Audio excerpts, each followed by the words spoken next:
Hi, it's me again with Corel Draw Tips and Tricks, and somebody emailed me wanting to put an outline on a text.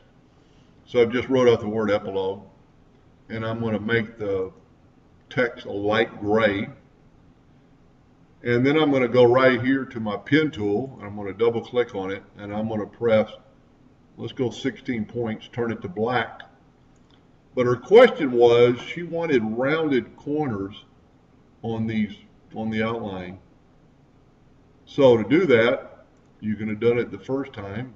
Just select your text, grab this, and right here on corners, mitered corners or rounded corners, and then press OK. And now it's rounded all the corners, inside and outside. So it's a pretty cool effect. I think it makes it look quite a bit better. And just to let you know, you can go with a chamfered corner, or a bevel. They call it bevel, but I call it chamfered. And now you've got a totally different look. Anyway, hope that helped a little bit, and thank you for watching.